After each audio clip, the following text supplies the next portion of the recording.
गर्मी में गरीब बहू का जुगाड़ू ठंडा ससुराल। अरे तारा, इस गड्ढे में पानी क्यों भर रही हो? भैया, ये भाभी का नया जुगाड़ है। अरे तारा, क्या तुम्हारी भाभी इस गड्ढे में पानी भरकर मछली पालने वाली है? तारा घर के सामने किए हुए गड्ढे में पानी भर रही थी। उसका घर काफी अलग तरह का था। छत पर मिट्टी लगी हुई थी और उस पर 5-6 मटके रखे हुए थे।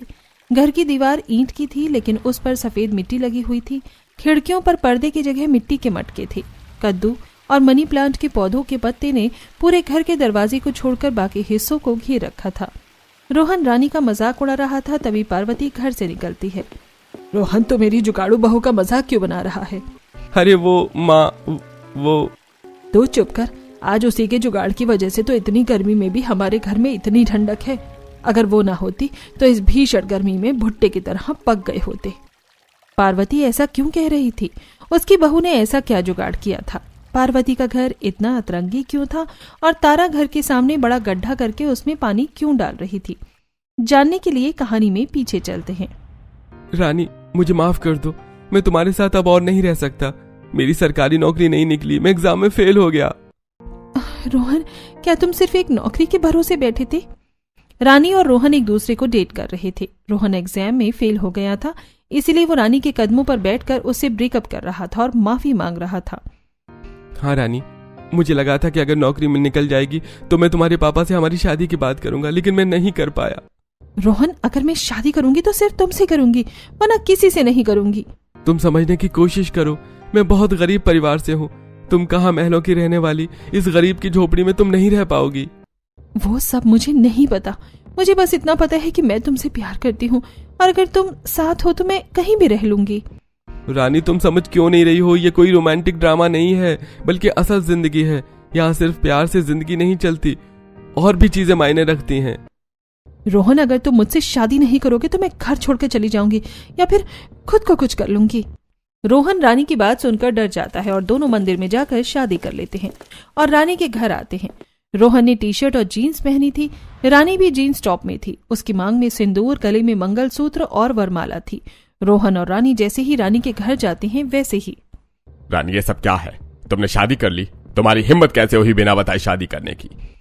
मैं रोहन से बहुत प्यार करती हूँ पापा, उसके बिना नहीं रह सकती। रानी के बिना बताए शादी कर लेने से राजेंद्र बहुत गुस्सा हो जाते हैं। वो अपने आदमियों को बोलकर रोहन को पिटवाने लगते हैं। तभी रानी बीच में आकर, पापा रुकिए, आपके आदमी जिसे बेरहमी से पीट रहे हैं वो मेरे पति हैं। अगर आप इन्हें पिटवाएंगे तो आप मेरा मरा मुंह देखेंगे। रानी, तुम इस गरीब फटीचर के लिए अपने पापा से ऐसी बातें कर रही हो, लेकिन मैं तुम्हें जानता हूँ। तुम इस लड़के के साथ 6 महीने भी नहीं रह पाओगी। तुम इसे जल्दी छोड़कर घर आ जाओगी। पापा, ऐसा कभी नहीं होगा। ऐसा जरूर होगा, मैं जानता हूँ अपनी बेटी को। तुमने तो असल जिंदगी देखी नहीं है, गरीबी क्या होती है ये तो तुम जानते भी नहीं हो। एसी के बिना तुम रह लोगी? हाँ पापा, मैं रह लूंगी। अब जहाँ मेरे पति रहेंगे वही मेरी दुनिया है। ये बातें सिर्फ फिल्मों में अच्छी लगती हैं। जब गर्मी में मिट्टी के चूल्हे में रोटियां सीखनी पड़ेंगी तब आटे दाल का भाव पता चलेगा तुम्हें। जाओ अपने पति के साथ, मैं भी देखता हूँ तुम इस गरीब की झोपड़ी में कैसे रहती हो। राजेंद्र गुस्से में रानी और रोहन को अपने घर से निकाल देता है। रोहन रानी को लेकर अपने घर आ जाता है। रोहन की भाभी काजल दरवाजा खोलती है। माँ जी, रोहन आ गए हैं और वो अपने साथ किसी को लेकर आई है। रोहन तो बिना बताए किसे घर ले आया? ये कहते हुए पार्वती दरवाजे पर आती है। रोहन, तूने शादी कर ली और हमें बताया भी नहीं। हमने तो तुझे शहर पढ़ने के लिए भेजा था, तूने ये क्या किया? माँ, मैं और रानी एक दूसरे को बहुत प्यार करते हैं। हम दोनों शादी करना चाहते थे, लेकिन रानी अमीर फैमिली से है। रानी के पिताजी तैयार नहीं थे, इसलिए हमें इस तरह से शादी करनी पड़ी। रोहन के परिवार वाले बहुत सीधे साधे लोग थे। रोहन के समझाने पर वो रानी को अपने घर की बहू स्वीकार कर लेते हैं। बेटा, अगर बहू अमीर घर से है तो वो हमारे गरीब घर में कैसे रहेगी? देख अभी से कैसे गर्मी से पसीने से तरबतर हो रही है। माँ जी, मैं इस घर में आराम से रह लूंगी, आप चिंता मत कीजिए। पार्वती रानी का गृह प्रवेश करवाती है। रानी कलश गिराकर घर के अंदर प्रवेश करती है। उफ, कितनी गर्मी लग रही है। ऐसा लग रहा है जैसे किसी ज्वालामुखी में आ गई हूँ। पंखा तो जैसे आग फेंक रहा है। रोहन का घर बहुत छोटा था। उसके घर की दीवारें जगह जगह से फटी हुई थी और उसकी छत टीन की थी। टीन की छत होने की वजह से उसका घर बहुत गर्म हो जाता था। रानी को गर्मी में परेशान देखकर रानी, तू कपड़े चेंज करके कुछ हल्के कपड़े पहन ले, रात बहुत हो गई है, सो जा। पार्वती की बात सुनकर रानी तारा के कपड़े पहनती है और जैसे तैसे गर्मी में सोने की कोशिश करती है। ये बिस्तर कितना गर्म है, इसमें सोकर लग रहा है जैसे अंगारों में सो रही हूँ, मेरी पीठ जल रही है। रानी, मैं जानता हूँ तुम्हें अपने मखमली बिस्तर में एसी के हवा में सोने की आदत है, लेकिन इस घर में तो तुम्हें यही बिस्तर मिलेगा। रोहन की बात सुनकर रानी शिकायत करना बंद कर देती है और जैसे तैसे सोने की कोशिश करती है। तभी एक मच्छर आकर उसे काट लेता है। एक तो ये गर्मी, ऊपर से ये मच्छर, दोनों ने जीना मुश्किल कर दिया है। रानी कभी गर्मी तो कभी मच्छर की वजह से परेशान होकर रात भर सोने की कोशिश में करवटें लेती रहती है। अगले दिन रानी की आंख देरी से खुलती है। वो फ्रेश होकर रसोई में जाती है। ये क्या जेठानी जी, आप चूल्हे पर खाना बना रही हैं? क्या हमारे घर में गैस नहीं है? नहीं रानी, गैस सिलेंडर बड़ा महंगा है, अभी देवर जी काम भी नहीं कर रहे हैं और मेरे पति की भी कमाई उतनी नहीं है कि गैस सिलेंडर लिया जा सके। अब तुम्हें भी चूल्हे पर खाना बनाने की आदत डाल लेनी चाहिए। आप सही कह रही हैं। एक काम करती हूँ, आज मैं चूल्हे पर नाश्ता बनाती हूँ, लेकिन मुझे तो चूल्हा जलाना ही नहीं आता। अरे तो क्या हुआ, नहीं आता तो आ जाएगा, मैंने लकड़ी सुलगा दी है, तुम इस पाइप से फूंक मारो। रानी चूल्हे में फूंक मारती है लेकिन चूल्हा नहीं जलता। पर चूल्हा जलाने की कोशिश में रानी गर्मी में पसीने से नहा लेती है। रानी बेटा, तुम चूल्हे में खाना क्यों बना रही हो? तुम्हें तो इन सब चीजों की आदत नहीं है। देखो, चूल्हे के सामने बैठने से तुम्हारा चेहरा टमाटर की तरह लाल हो गया है। चूल्हे की आग की तपिश तुम कैसे बर्दाश्त करोगी? इतना कहकर पार्वती बिस्तर के पास से एक हाथ का बुना हुआ पंखा लेकर आती है और उससे रानी को हवा करने लगती है। माँ जी, आप चिंता मत कीजिए, मैं ठीक हूँ। रानी अपनी साड़ी के पल्लू से बार बार पसीना पोंछते हुए जैसे तैसे जेठानी के साथ मिलकर सारा खाना बनवाती है। ये आलू भिंडी तो बड़ी कुरकुरी और अच्छी बनी है। पिताजी, आज आलू भिंडी देवरानी जी ने बनाई है। क्या बात है, मुझे तो लगा था हमारी छोटी बहू को खाना बनाना आता ही नहीं है, लेकिन वो तो बड़ा स्वादिष्ट खाना बनाती है। काजल और रानी सभी को खाना खिलाती हैं। खाना खाने के बाद रोहन आईने के सामने खड़ा होकर अपना टाई पहनने लगता है। तभी रानी उसके पास आती है और उसे टाई पहनाने लगती है। आपने कुछ सोचा आगे क्या करना है? हाँ, मैंने अपने दोस्त से बात की है। उसने मुझे एक डेटा एंट्री जॉब के बारे में बताया है। वहाँ 9 घंटा काम करना पड़ेगा और 10,000 सैलरी है। आज मैं वहीं काम करने जा रहा हूँ। टाई पहनकर रोहन काम पर चला जाता है। रानी घर के छोटे मोटे काम करने लगती है। देखते ही देखते दोपहर हो जाती है। पार्वती खाना खाकर सोने की कोशिश करती है। जमीन पर बैठूं तो जमीन तंदूर की तरह जल रहा है, खटिया पर लेटूं तो खटिया जल रही है, आखिर में करूं तो क्या करूं? पार्वती ये सब सोचती है कि तभी उसे पड़ोस वाली शांति का ख्याल आता है। तुम लोग घर का काम करो, मैं शांति से मिलकर आती हूँ। इतना कहकर पार्वती जल्दबाजी में शांति से मिलने के लिए उसके घर चली जाती है। शांति के घर में एसी था। अरे पार्वती, तो आ गई? मुझे लगा तेरे घर में नई बहू आए है तो आज शायद मेरे घर नहीं आएगी। शांति, तुझे तो पता है मेरा घर कितना गर्म हो जाता है। दोपहर के वक्त तो घर पर रहना बहुत मुश्किल होता है और कई दिनों से मैं तुझसे मिली भी नहीं थी, तो सोचा तुझसे मिलने चली आऊं। हाँ, माँ भी ऐसी ही हवा में सुस्ता ही रही थी। शांति और पार्वती दोनों एसी की हवा खाते हैं, बातें करती हैं। तभी कोमल, मम्मी जी, आपने फिर एसी चालू कर दिया। राकेश जी ने आपसे कहा था ना कि इस बार इलेक्ट्रिसिटी बिल बहुत ज्यादा आया है, लेकिन आप अपने गरीब भिखारी दोस्तों के लिए एसी चला रही हैं। बाहो, या तो कैसी बातें कर रही हैं? पार्वती हमारी पड़ोसी है। पड़ोसी है तो क्या हुआ माँ जी, आप इन्हें सर पर बिठा लेंगी। आपको तो इन्हें जमीन पर बिठाना चाहिए था। इन लोगों की सही जगह वही है। आप मेरे पीहर से आए सोफे पर इन्हें क्यों बैठा रही हैं?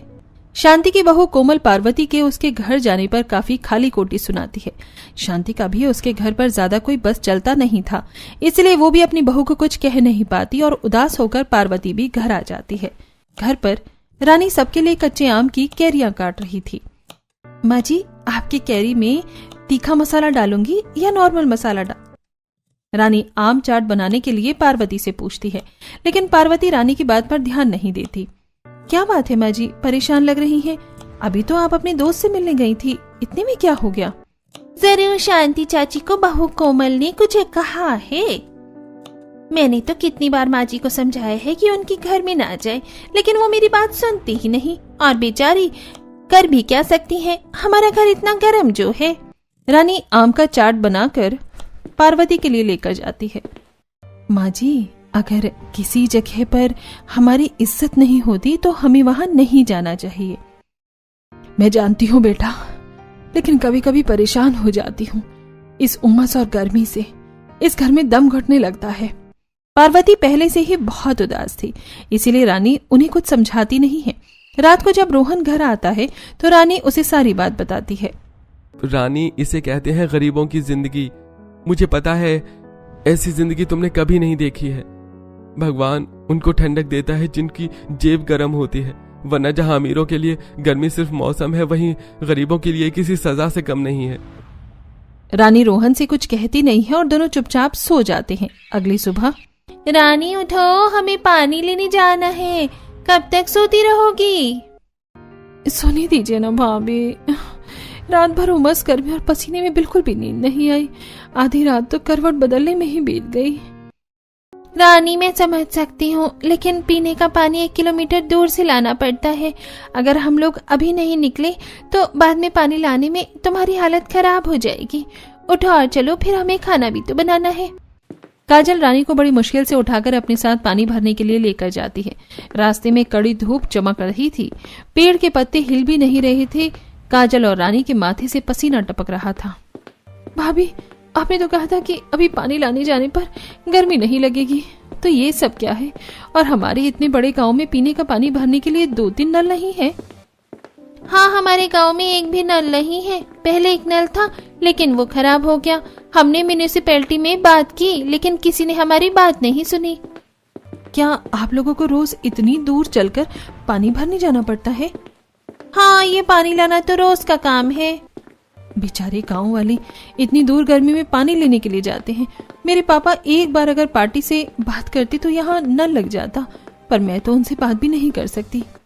ये सब सोचते हुए रानी काजल के साथ नल के पास पहुंच जाती है। वहां पहले से ही कुछ औरतें थीं और सभी पसीने से तरबतर हो रही थी।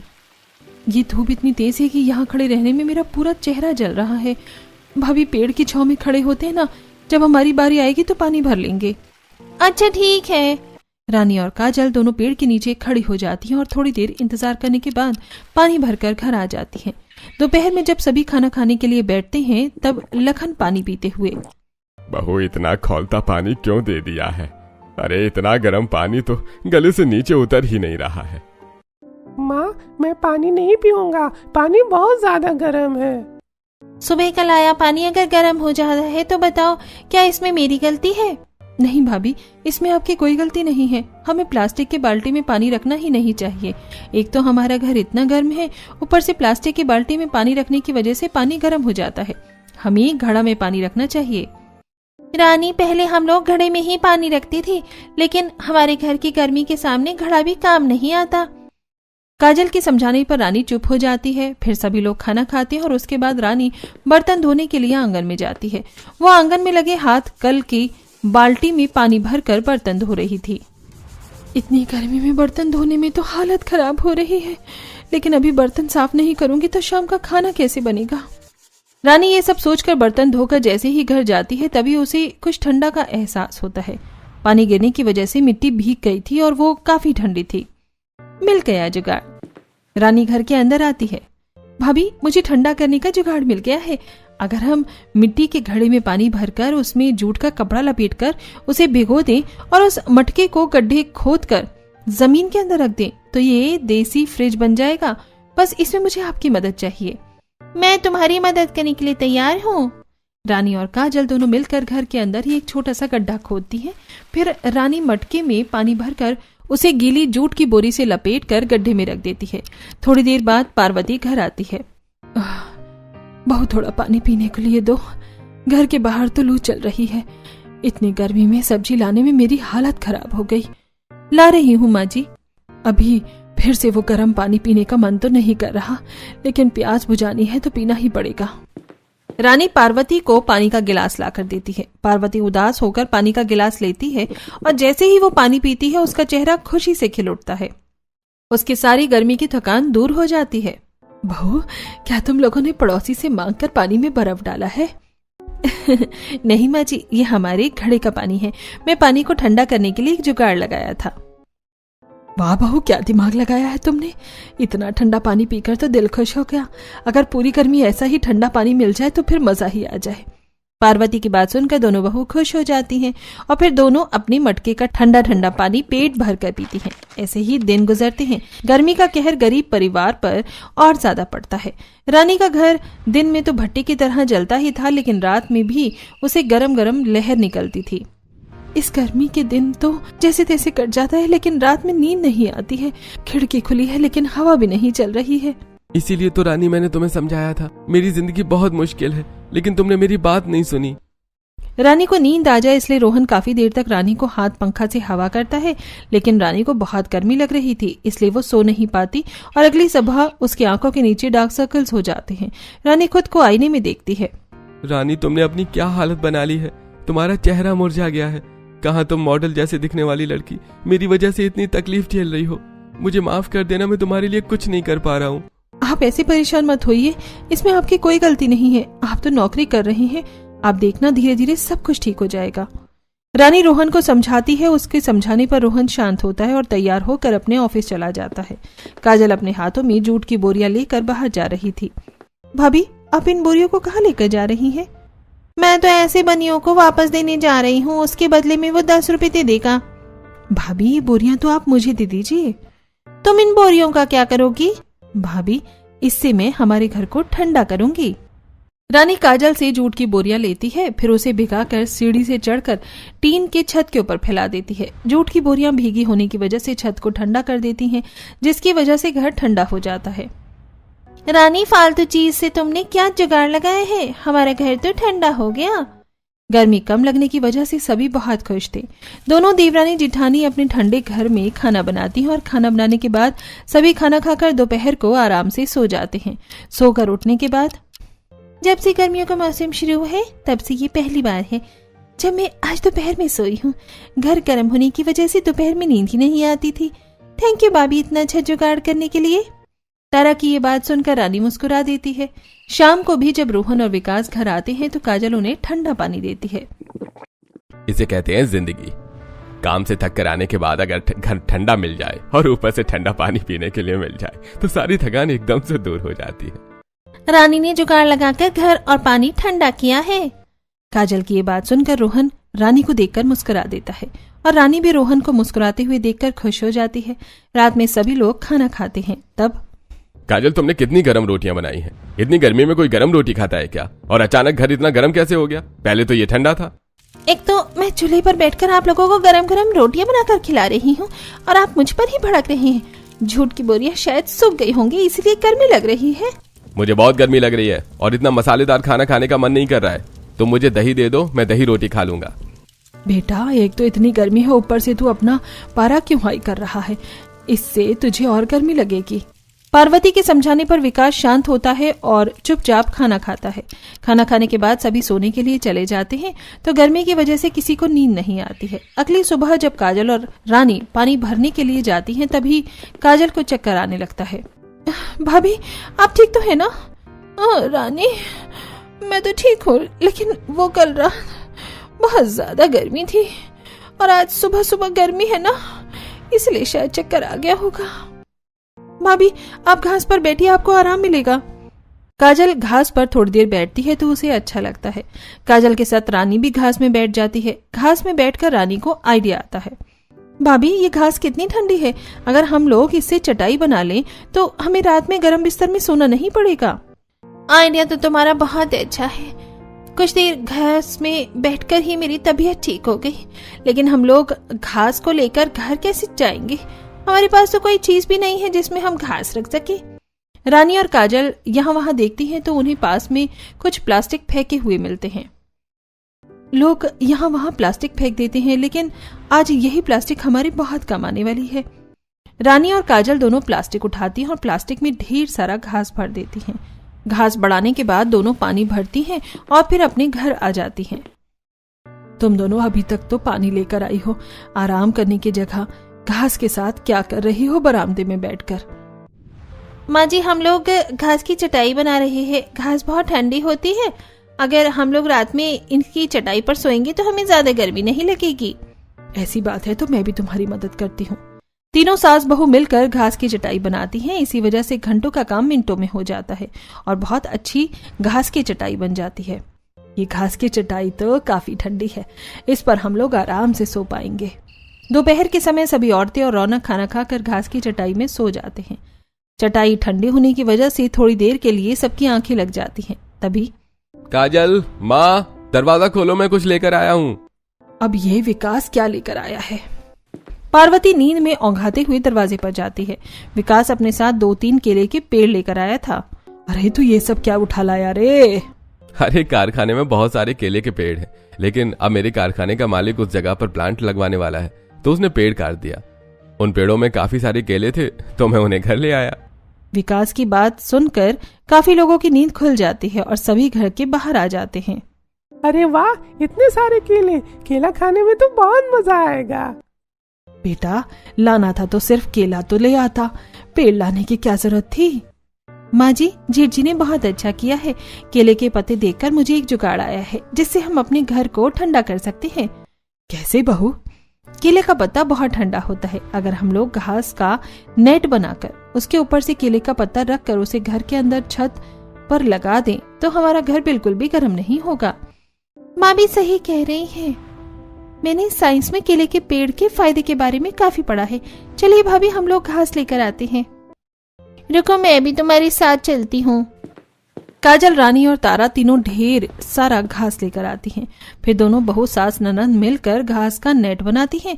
नेट बनाने के बाद रानी उसमें केले का पत्ता रख देती है और उसे रस्सी की मदद से घर के अंदर छत पर कोने कोने में बांध देती है। हमारा ये जुगाड़ तो सच में काम कर गया। घर काफी ठंडा लग रहा है पहले से। रात में जब सभी सोते हैं सभी को काफी नींद अच्छी आती है, क्योंकि घास की चटाई और घर ठंडा हो जाने से सभी आराम से सो पाते हैं। अगले दिन रानी घर का काम कर रही थी। तब काजल भाभी, रानी भाभी, चली ना हम लोग नदी में जाकर नहाते हैं, बड़ा मजा आएगा। सारी औरतें जा रही हैं आज नदी में नहाने। मजा तो आएगा, चलो चलते हैं। दोनों बहू अपनी ननद के साथ नदी में नहाते हैं। अरे ये क्या, ये मिट्टी सफेद क्यों है? रानी, ये घास तरह की मिट्टी है। ऐसी मिट्टी सिर्फ हमारे गांव में ही मिलती है। इससे चौक बनाया जाता है जिससे बच्चे स्लेट में लिखते हैं ना। अच्छा, ये तो बहुत अच्छी चीज है। रानी, काजल और तारा तीनों नहाकर जब घर आती हैं तो देखती हैं कि कुछ लोग विकास का सहारा लेकर घर आ गए हैं। क्या हो गया इन्हें? बेहोश क्यों हो गए ये? विकास भैया धूप में कारखाने में काम कर रहे थे, अचानक उन्हें चक्कर आ गए। राजन एक दोस्त की मदद से विकास को उसके घर पर सुलाता है। आप लोग इतनी गर्मी में कैसे रहते हैं? शायद विकास भैया को लू लग गई है। मालिक ने कहा है जब तक उनकी तबीयत पूरी तरह ठीक नहीं होती वो काम पर ना आए। ऐसी तबीयत खराब होने से कोई एक्सीडेंट भी हो सकता है ना। इतना कहकर राजन चला जाता है। काजल रोहन के चेहरे पर पानी छिड़कती है। तारा, जल्दी से खिड़की खोल और रानी तू जाकर राशन की दुकान से गोंद, कतीरा और सब्जा नीड्स लेकर आ। ये लू भगाने के बहुत फायदेमंद होते हैं। तारा खिड़की खोलती है लेकिन उसे गर्म हवा आ रही थी। माँ, खिड़की खोलने का कोई फायदा नहीं है, खिड़की से गर्म हवा आ रही है। खिड़की से गर्म हवा आते देखकर काजल जूट की बोरियों को पानी में भिगाकर खिड़की में टांग देती है। अब खिड़की से ठंडी हवा आएगी। रानी पार्वती से पैसे लेकर राशन की दुकान पर जाकर गोंद, कतीरा और सब्जा सीड्स लेती है। जूट की बोरियां तो जल्दी सूख जाएंगी। खिड़की से गर्म हवा रोकने के लिए ऐसा कोई और जुगाड़ लगाना पड़ेगा। ये सब सोचते हुए रानी आ रही थी। तभी उसकी नजर उसके पड़ोस में रहने वाली औरत पर जाती है। ये मिट्टी के मटके से खिड़की क्रॉस वेंटिलेशन बना सकती हूँ। रानी अपने पड़ोसी के पास जाती है। चाची, क्या आप मुझे कुछ टूटे हुए मटके दे सकती हैं? हाँ बेटा, वहाँ टूटे हुए मटके रखे हैं, तुझे जितने मटके चाहिए तू ले जा। वैसे भी तू पार्वती की बहू है, उसकी बहू तो मतलब मेरी बहू। रानी अपने साथ 5-6 मिट्टी के मटके लेकर आ जाती है। बहू, मैंने तुझे सामान लाने के लिए भेजा था और तुम ये मटके क्यों लेकर आई हो? माँ जी, खिड़की से गर्म हवा रोकने के लिए ये मटके लेकर आई हूँ। रानी गोंद, कतीरा और सब्जा सीड्स को काजल को देती है। काजल उसमें शरबत बनाकर विकास को पिलाता है। वहीं रानी छेनी, हथौड़ी लेकर खिड़की को किनारे किनारे से तोड़ती हैं। फिर मिट्टी के मटके के पीछे वाले हिस्सों को तोड़कर उसके ऊपर एक खिड़की पर लगा देती हैं। वो मटके के मुंह को अंदर और नोच वाले हिस्से को बाहर दिखाती हैं और मटका के बीच में मिट्टी भर देती हैं। भाभी, ये मिट्टी कहाँ से आई? ये मिट्टी तो मैं विमला चाची के घर से लाई हूँ, पर हमारी नदी की ही मिट्टी है। रानी मिट्टी लगाकर अच्छे से खिड़की में मटका फिट कर देती है। रानी जैसे ही खिड़की के पास से हटती है, खिड़की से ठंडी ठंडी हवा आने लगती है। खिड़की से इतनी ठंडी हवा आ रही है, बस अब किसी तरह अगर हमारा घर ठंडा हो जाए तो हमारी सारी मुसीबतें दूर हो जाएंगी। रानी भाभी, मैंने सुना है सफेद मिट्टी बहुत ठंडी होती है। आप खिड़की में लगाने से वो इतनी ठंडी हवा दे सकती है, तो अगर हम ये मिट्टी घर में लगा दी तो पूरा घर ठंडा हो जाएगा। मेरी ननद तो काफी होनहार है, क्या आइडिया दिया है तुमने। चलो नदी के पास से मिट्टी लेकर चलते हैं। भाभी, आप भी हमारे साथ चलिए, काम जल्दी हो जाएगा। तीनों नदी के किनारे कुदाल और लोहे का गमला लेकर जाती हैं। नदी के किनारे ठंडी हवा चल रही थी, लेकिन धूप बहुत तेज थी। इतनी कड़ी धूप में मिट्टी खोदने में तो हमारी हालत खराब हो जाएगी। तारा, ये बस एक बार की मेहनत है। एक बार ये जुगाड़ काम आ जाए तो फिर हमारा घर बर्फ की तरह ठंडा हो जाएगा, इसलिए हिम्मत मत हारो। तीनों मिलकर कड़ी धूप में नदी के किनारे से मिट्टी निकालकर गमले में रखती हैं और फिर गमले को उठाकर सर पर रखकर घर ले जाती हैं। धूप में मिट्टी लाकर तुम लोग थक गई होगी। एक काम करो, पहले गोंद कतीरा का शरबत पी लो, फिर बाकी का काम कर लेना। तीनों शरबत पीती हैं और फिर पूरे घर को मिट्टी लगाना शुरू करती हैं। तारा और काजल मिलकर घर के दीवारों में मिट्टी लगाती हैं और रानी छत पर मिट्टी की मोटी मोटी लेयर लगाती है। शाम तक तीनों अपना काम खत्म कर लेती हैं। रानी छत के ऊपर 7-8 मटके में पानी भरकर उसे केले के पत्ते से बांधकर उसमें छोटा सा छेद करके छत के ऊपर रख देती है। ये क्या कर रही हो? इस तरह मिट्टी ठंडी रहेगी। काम खत्म करके सभी नीचे जाती हैं। वो बचे हुए मटके में कद्दू के बीज और मनी प्लांट लगाती हैं। हर दिन रानी पौधों में पानी देती है, जिससे उनके बेल निकल आती है और वो दीवार पर फैल जाती है। राहुल के ससुराल के लोग उसे जुगाड़ से बहुत खुश थे। घर तो सचमुच बहुत ठंडा हो गया है। जुग जुग जियो मेरी बच्ची। रात में रोहन जब घर आता है तो खुशी से रानी को गले लगा लेता है। रानी, मुझे माफ कर दो, मैंने कभी तुम्हारे प्यार को नहीं समझा। हमेशा तुम्हें यही कहा कि तुम इस गरीबी में कैसे रहोगी, लेकिन मैं गलत था। मुझे मेरी गलती समझ आ गई। प्यार सच्चा हो तो इंसान कहीं भी रह सकता है। क्या कर रहे हो जी? छोड़ो, सब देख लेंगे। रानी, तुम्हें पता है मेरे दोस्त की अभी शादी हुई। वो भी हमारी तरह गरीब है और उसकी शादी गरीब घर की लड़की से हुई। लेकिन शादी के 1 हफ्ते बाद ही वो मेरे दोस्त को छोड़ के चली गई। लेकिन तुमने मेरा साथ कभी नहीं छोड़ा, उल्टा तुमने मेरे गरीब खाने को ठंडा कर दिया। रोहन की बातें सुनकर रानी मुस्कुरा देती है। तभी भैया, क्या कर रहे हो आप? पिताजी देख रहे हैं। पिताजी का नाम सुनकर रोहन जल्दी से रानी को छोड़ देता है और सभी उस पर हंसने लगते हैं। रात में रोहन जब टी-शर्ट खोलकर सोने के लिए जाता है तब, ये आपके पीठ में क्या हुआ है जी? पता नहीं क्या हुआ है, बहुत खुजली हो रही है। शायद ये गर्मी में ऑफिस में इतनी देर बैठने की वजह से हुआ है। इतना कहकर रोहन सो जाता है। अगली सुबह रानी जल्दी उठकर बाहर से नीम का पत्ता तोड़ कर लाती है और फिर उसे पीसकर रोहन की पीठ पर लगाती है, जिससे उसे आराम मिलता है। रोहन थोड़ी देर बाद ऑफिस चला जाता है। दोपहर में तारा रौनक को जबरदस्ती हाथ पकड़कर उसे बाहर ले जाती है। रौनक, अब बहुत हो गया, अब नहा लो। मैं नहीं नहाऊंगा, पानी गर्म है। तारा, रौनक को नदी ले जाकर वहां नहला दो। भाभी, नदी किनारे बच्चों को तो ले जाना ठीक नहीं है और रौनक तो बहुत शरारती है। ऐसा है तो हमें रौनक के लिए घर पर ही नहाने का जुगाड़ करना पड़ेगा। मैं और जेठानी जी यहाँ गड्ढा खोदकर और तुम्हें पानी डालना है इसमें। रानी और काजल मिलकर घर के आंगन में साइड में गड्ढा खोदती हैं और तारा उसे में पानी डालती है। तभी रोहन आज ऑफिस से जल्दी घर आ जाता है और रानी का मजाक उड़ाता है। अरे तारा, इस गड्ढे में पानी क्यों भर रही हो? भैया, ये भाभी का नया जुगाड़ है। तारा, क्या तुम्हारी भाभी इस गड्ढे में पानी भरकर मछली पालने वाली है? तू चुप कर। आज उसी के जुगाड़ की वजह से तो इतनी गर्मी में भी हमारे घर में इतनी ठंडक है। अगर वो ना होती तो इस भीषण गर्मी में भुट्टे की तरह पक गए होते हम। सॉरी माँ, मुझे माफ कर दो। मैं आपकी बहू का मजाक नहीं उड़ाऊंगा। रोहन फ्रेश होने के लिए घर में जाता है और काजल, तारा, रानी और रौनक अपने देसी स्विमिंग पूल में नहाते हैं। नहाने के बाद जब रानी घर के अंदर जाती है तब घर तो फिर गर्म हो गया। बहू, जब तक घर में चूल्हा जलेगा तब तक घर गर्म रहेगा। अगर तुम्हें घर ठंडा करना है तो तुम्हें चूल्हे का कुछ करना पड़ेगा। रानी चूल्हे के बारे में सोचती है।